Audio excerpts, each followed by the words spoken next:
नमस्कार, मैं हूं विनय पाठक। ये भारत न्यूज में आपका स्वागत है। मुंबई महानगर पालिका चुनाव की रणभेरी बज चुकी है।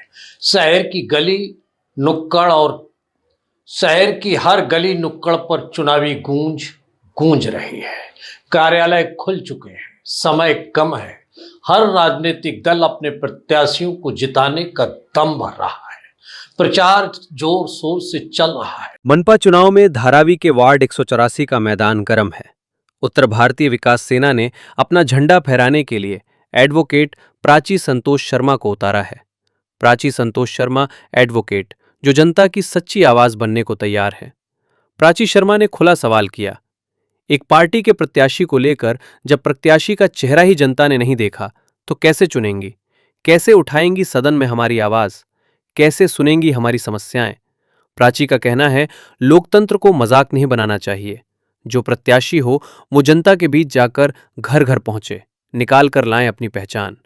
सवाल उठते हैं, विशेष पार्टी का चेहरा क्यों नहीं है बैनर पर? क्यों नहीं पोस्टर पर? जनता के बीच क्यों नहीं गई? जनता उन्हें जानती ही नहीं, कौन है क्या है। जब जनता से दूरी तो पहचान कैसे? प्राची शर्मा चेताती हैं, धारावी की जनता जागो, असली चेहरा चुनो जो घर घर पहुंचा हो, जो आपकी लड़ाई लड़े।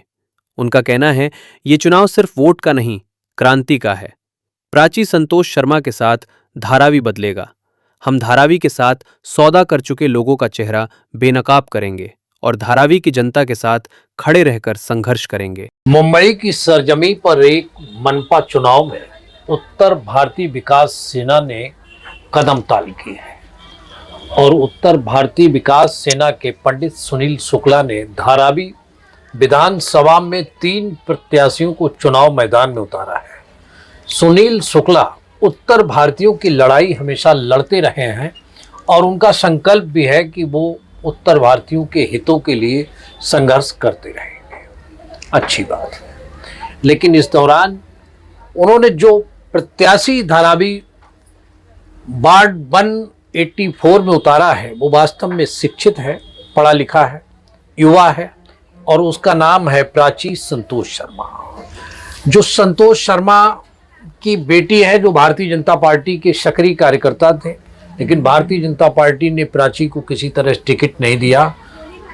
तो प्राची ने महिला सशक्तिकरण की दावे को और वायदे को सच करते हुए खुद मैदान में उतर गई और उत्तर भारतीय विकास सेना से टिकट लेकर धारावी 184 में चुनावी मैदान में है। हम चर्चा करेंगे प्राची शर्मा से, जो एक पढ़ी लिखी शिक्षित एडवोकेट हैं, कि क्यों उन्होंने राजनीति में पढ़ने के बाद, कानून की पढ़ाई करने के बाद राजनीति में आने का मन बनाया।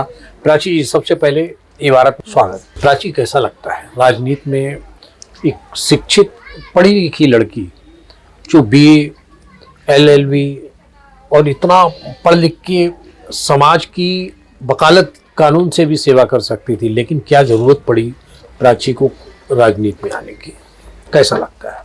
मुझे तो बहुत अच्छा लग रहा है ये सब करके, राजनीति में आके। मुझे चाहिए कि मैं धारावी के जो लोग हैं उनकी सेवा करूं और मैं कैसे सबसे जो कैंडिडेट हूं मैं पढ़ी लिखी हूं, तो मुझे चाहिए कि मेरे जो धारावी के लोग हैं मेरे ऊपर विश्वास करें। मैं उनके बहुत काम आऊंगी।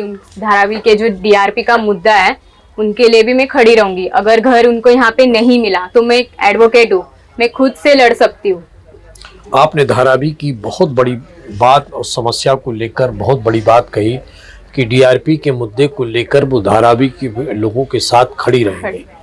तो प्राची शर्मा वर्तमान परिवेश में, राजनीति में और समाज सेवा में कितना फर्क आप डिफरेंट महसूस करती हैं? आप प्राची समाज सेवा में किस तरह के काम किए आप? हमने देखा कि धार्मिक भी हैं, अध्यात्म भी हैं, कोरोना के समय भी कार्य करती रही। किस तरह के कार्य किए? तुलसी बाटप भी कार्य किया, क्या क्या था आपका? कार्य तो किया ही है। मेरे पापा जो संतोष कुमार शर्मा जी हैं, उन्होंने वार्ड क्रमांक 183 से बहुत कार्यक्रम किए। लोगों की बहुत जो भी परेशानियां थी वो सबको सॉल्व किया। मेरे पापा बहुत पहले से राजनीति में हैं, मैं अभी उनके ही सपनों को पूरा करने आई हूँ। तो मेरी यही धारावी वासियों से यही अपेक्षा है कि उन्हें अच्छे कैंडिडेट चुनने चाहिए जो उनके भविष्य और विकास होना चाहिए उनका। पापा का सपना पूरा करने के लिए 183 में पापा ने बहुत काम किया है, तो वो लेकिन 184 में आपके जाने का क्या? 184 में इसलिए हम हैं क्योंकि 183 SC कास्ट हो गए, तो वहां से हम नहीं लड़ पाए, और 184 ओपन महिला है, तो इसलिए हम वहां से लड़ रहे हैं, और हम वहां के स्थानिक है, तो ये हाँ स्थानिक है। आपने DRP की बात की, इसके मतलब धारावी के बारे में आपको बहुत अच्छी तरह से मालूम है कि धारावी में लोगों की समस्याएं क्या हैं। हाँ।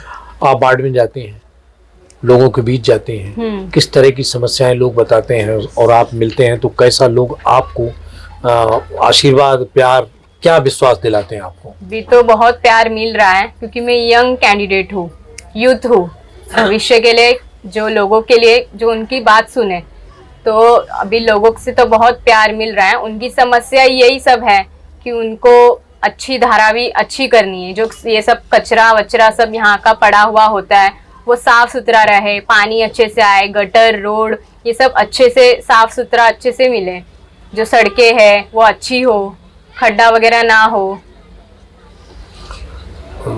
कांग्रेस के प्रत्याशी का चर्चा पूरी धारावी में है कि कांग्रेस का प्रत्याशी का चेहरा अभी तक किसी ने नहीं देखा है, और हाँ। आपके विरोधी है, क्या कहेंगे? नगर सेविका बनने जा रही हो तो आपको पता ही नहीं है आपकी नगर सेविका कौन है, तो जनता जाएगी कहाँ? उनको अपना फेस तो दिखाना चाहिए। उनकी जगह पे उनके पति का पोस्टर, हाँ, उनकी जगह पे उनके पति का पोस्टर छपा जा रहा है, क्योंकि वो वहां से जीते, तो वो वही कर रहे हैं ना जो हम जीते। उनको लग रहा है कि कैंडिडेट वही है, पर कैंडिडेट तो कोई और है। आपको पता ही नहीं है कैंडिडेट कौन है, तो आप वोट किसे देंगे? बात ये भी यहाँ पे सवाल ये उठता है कि जब हम महिलाओं को सरकार 50% आरक्षण देती है, और उस आरक्षण में ऐसी कौन सी वजह है कि महिला का चुनाव लड़ रही, लेकिन महिला प्रत्याशी मैदान में नहीं, किसी के घर नहीं जाना, किसी के वोट नहीं मांगना, पोस्टर नहीं लगाना, इसका क्या मतलब? क्या देखो, महिला को आजकल महिला को आगे बढ़ाना चाहिए, तो लेकिन जब महिला ही सड़क पे नहीं उतरेगी, महिला चुनाव लड़ेगी, महिला का मतदाताओं के बीच नहीं जाएगी, तो ये कैसा चुनाव होगा 184 का तुम्हारा? हाँ, तो वही तो जो कैंडिडेट है मेरे अपोजिट के, तो उनको अपनी महिला को लोगों के पास दिखाना चाहिए, ये नहीं कि खुद ही जा जाके वोट मांगे क्योंकि वो जीते हैं। तो लोगों को ये मुद्दा उठाना चाहिए कि कैंडिडेट तो हमको दिखाइए कौन है क्या है, अगर वो जीत भी गई तो हम उनके पास जाएंगे, उनसे जो तो वो उनसे तो मिल ही नहीं पाएंगे, जब जो चुनाव में नहीं मिल पा रहे तो उनसे फिर क्या मिल पाएंगे? क्या मिल पाएंगे? वही यही मुद्दा है कि जो कैंडिडेट खड़े हैं, एक चुनाव से पहले का मुद्दा बन गया कि कैंडिडेट कौन है, इसको लेकर पब्लिक क्या बोलती है जब आप जाते हैं लोगों के बीच? तो पब्लिक तो बोलती है कि मतलब उनके जो मुस्लिम हैं उनको अलाउड नहीं है कि उनका फेस दिखाना, पर ऐसे तो बहुत मुस्लिम है जो अपना मतलब जो खड़ी है अभी कैंडिडेट, वो अपना फेस तो सब दिखा ही रहे हैं। नकाब में भी तो आ सकते हैं, नकाब में भी आ सकते हैं, उनका नकाब में भी फोटो नहीं है, कहीं भी नहीं है। आने वाले समय में धारावी में किस तरह का आपका संकल्प है कि हमें क्या करना है धारावी के लिए? आने वाले इसमें मेरा ये संकल्प है कि मैं धारावी को एकदम अच्छा बनाऊंगी, जो भी समस्या है लोगों की मैं लोगों के बीच में जाऊंगी, उनसे सब उनका जो भी होगा प्रॉब्लम्स मैं वो सब सॉल्व करूंगी। जो धारावी की प्रॉब्लम्स है, ये गटर वगैरह जो साफ नहीं होता है, वो मेरी यही अपेक्षा है कि मैं अच्छे लोगों को सब अच्छा सब फैसिलिटीज जो भी है वो सब देखूंगी। नाली गटर पानी की जो भी समस्या है वो सब मैं अच्छे तरीके से सब करूंगी। कर सकते। आपने राजनीति में गुरुमंत्र किससे लिया? हाँ, मैंने तो राजनीति, मेरा तो था ही नहीं सपना, मेरे पापा का सपना है जो मैं पूरा करना चाहती हूँ। गुरुमंत्र वही आपके गुरु? मेरे गुरु वो वही है, मेरे पापा जी है। पापा गुरु? हाँ, उन्होंने बहुत प्रयत्न किया है पॉलिटिक्स में, तो मैं वही उनका ही सपना पूरा करना चाहती हूँ। प्राची, अगर हम कहें कि धारावी के बारे में लोगों से अगर कोई अपील करना चाहे तो आप कैमरे के सामने कर सकते हैं कि धारावी के लोग क्यों आपको चुने, तो आप अपने बारे में बोल सकते हैं। मैं एडवोकेट प्राची संतोष शर्मा वार्ड क्रमांक 184 से लड़ रही हूँ।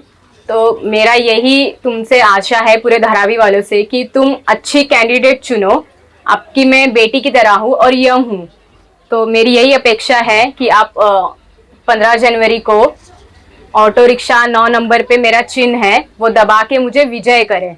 इति प्राची शर्मा, जिन्होंने धारावी के 184 में जहां कांग्रेस के प्रत्याशी को लेकर एक ऐसा सवाल पैदा किया है जो धारावी के 184 के ही नहीं बल्कि मनपा चुनाव को लेकर और बल्कि उस लोकतांत्रिक व्यवस्था पर भी उन्होंने सवाल खड़ा कर दिया कि प्रत्याशी नहीं, प्रत्याशी का चेहरा नहीं, मतदाताओं के बीच में नहीं, ये बहुत बड़ी बात है।